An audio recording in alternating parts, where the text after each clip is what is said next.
तो आपके पास आंसर आ जाएगा y इज इक्वल टू 7/3 और यहाँ पर आ जाएगा आपके पास 18। तो यहाँ पर 3 और 18 जो है वो आपके पास कैंसिल हो जाएंगे,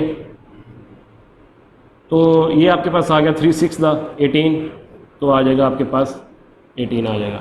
तो y की वैल्यू क्या आ जाएगी आपके पास 7 6 आपके पास होता है 42, ये आपके पास y की वैल्यू आ गई।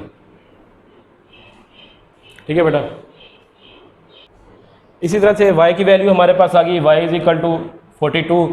तो आप बेटा इसको भी डिवाइड कर सकते हैं, यहाँ पर भी सॉल्व कर सकते हैं 7 5 35, और इधर भी डिवाइड कर लें आप 7 1 7, आपके पास 3 कैरी चले गए 35 बन गया, तो 7 5 35, तो आपके पास x की वैल्यू क्या आ जाएगी 15 आ जाएगी। तो ये आपके पास x की वैल्यू होगी और ये आपके पास y की वैल्यू होगी जो उसने सेकंड पार्ट में कहा हुआ था। और जो फर्स्ट पार्ट में बेटा उसने कहा है y in term of x, उसका आंसर आपके पास ये आ गया, और जो सेकंड पार्ट में उसने कहा हुआ है वो आपके पास 2 आंसर जो है ये आ चुके हैं। ये आपका क्वेश्चन नंबर 2 जो है वो बेटा सॉल्व हो गया है। जी स्टूडेंट्स, क्वेश्चन नंबर 3 एक्सरसाइज 3.2 है, इसको हमने देखना है बेटा कैसे सॉल्व करना है। सेम वही सिस्टम है इसके अंदर जो हम क्वेश्चन नंबर 1 और 2 में किया है हमने। ठीक है बेटा, तो 3 में भी हमने वही काम करना है। तो इसमें ज़रा थोड़ी सी उन्होंने स्टेप ज़्यादा कर दिए हैं कि पहले आपने r और t की वैल्यू उन्होंने गिवन दे दी है और या r डायरेक्टली प्रोपोर्शनल t दे दिया है। तो इसके अंदर जिस तरह हम y टर्म ऑफ x करते थे, यहाँ पर r टर्म ऑफ t करेंगे या r कंटेनिंग t, इस तरह से उन्होंने क्वेश्चन के अंदर कहा हुआ है हमें, तो वो फाइंड करेंगे। उसके बाद हमने r की वैल्यू फाइंड करनी है, t हमें गिवन दिया हुआ है, फिर t की वैल्यू मालूम करनी है, तो r की वैल्यू उन्होंने गिवन दी हुई है क्वेश्चन के अंदर। तो इसको स्टेप बाय स्टेप सॉल्व करते हैं। तो सबसे पहले बेटा r इज इक्वल टू के टी आ जाएगा आपके पास जब आप इस डायरेक्टली प्रोपोर्शन का साइन जो है वो ख़त्म करेंगे। वैल्यूज़ को पुट करेंगे, r की वैल्यू आपके पास कितनी है बेटा 5 और t की वैल्यू आपके पास कितनी है 8।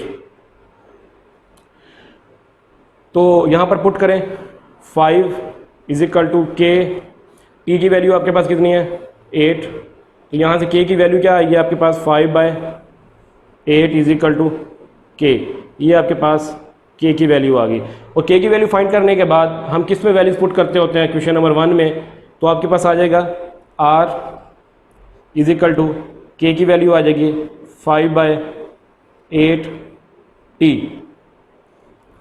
ये हमारा फर्स्ट आंसर आ गया, r containing the term of t। ठीक है ना, जो हमारे स्टेटमेंट में कहा हुआ है, आप बुक खोल के क्वेश्चन नंबर 3 को स्टेटमेंट पढ़ेंगे तो लिखा हुआ है r containing term of t। ये हमारा फर्स्ट पार्ट सॉल्व हो गया 5/8। उसके बाद बेटा देखें उन्होंने कहा हुआ है कि r की वैल्यू फाइंड करें, जबकि t की वैल्यू जो है वो आपके पास 64 है। तो यहाँ पर t की वैल्यूज पुट करेंगे, r आपने मालूम करना है 5/8 t, put t is equal to 64, तो पुट करें बेटा r इज इक्वल टू कितना आ जाएगा 5/8 और t की जगह पर पुट करेंगे 64 आ जाएगा।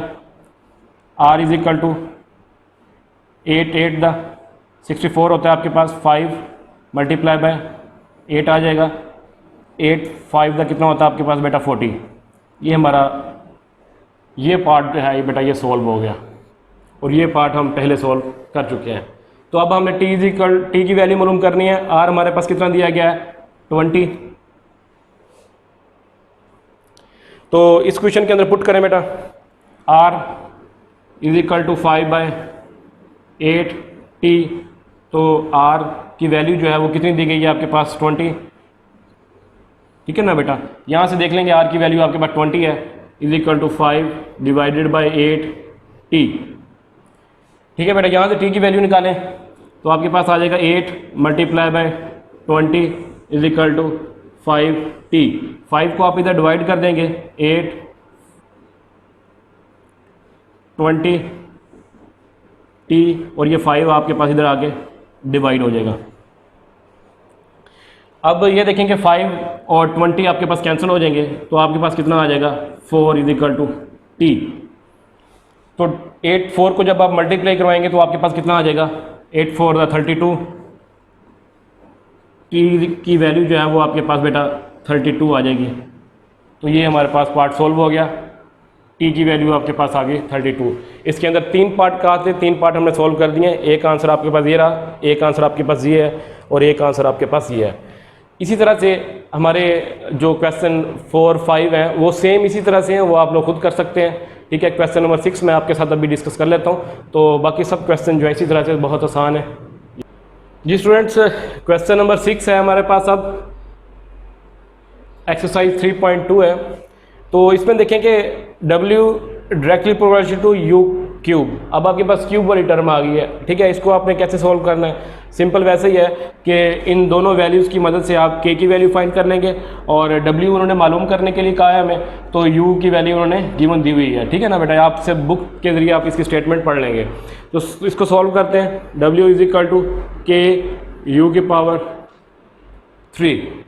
तो यहाँ पर हम वैल्यूज़ पुट करते हैं। W की वैल्यू आपके पास कितनी दी गई है? 81 is equal to K U की पावर कितनी दी गई है आपके पास? 3 की पावर 3। ठीक है बेटा, इसको सॉल्व करेंगे। 81 इज इक्वल टू K 3 की पावर 3 आपके पास कितना आ गया? 27। अब 81 divided by 27 is equal to K। तो इसको जब आप सॉल्व करेंगे 27 मल्टीप्लाई बाय 3, 27 मल्टीप्लाई बाय 3 आपके पास होगा 81। तो ये आपके पास डिवाइड कर लेंगे, कितना आ जाएगा? 3 is equal to K। K की वैल्यू जो है वो आपके पास 3 आ चुकी है। तो उसके बाद आपने इस कंडीशन को देखना है कि W फाइंड करने के लिए कहा है हमें। तो W फाइंड करने के लिए हम क्वेश्चन नंबर 1 को यूज़ करेंगे। पुट वैल्यूज़ इन 1। क्वेश्चन नंबर 1 के अंदर वैल्यूज़ पुट कर रहे हैं। तो W की वैल्यू हमने मालूम करनी है बेटा। K की वैल्यू हमने अभी अभी निकाली है जो कि आपके पास 3 आई है, और U की वैल्यू हमें गिवन दी गई है जो कि 5 है, 5 की power 3। W is equal to 3, 5 की पावर 3 आपके पास कितना होता है बेटा? 125।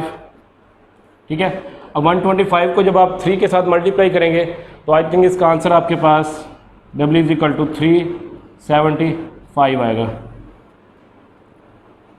सही है बेटा। तो ये हमारा एक बहुत ही मुख्तसर सा क्वेश्चन था जो कि सॉल्व हो गया। उम्मीद करता हूँ कि आपको ये जो क्वेश्चन नंबर 1 से लेकर क्वेश्चन नंबर 6 तक अच्छी तरह से समझ आ गई होगी। ये आपका आज का लेक्चर कंप्लीट हो गया। 1 से लेकर 6 तक क्वेश्चन मैंने करवा दिए हैं, कुछ मैं आपको होमवर्क के लिए दे रहा हूँ, तो आप लोग वो जो है काम कर मुझे बेटा सेंड करेंगे। उम्मीद करता हूँ कि आपको अच्छी तरह से समझ आ गई होगी। जज़ाकल्लाह।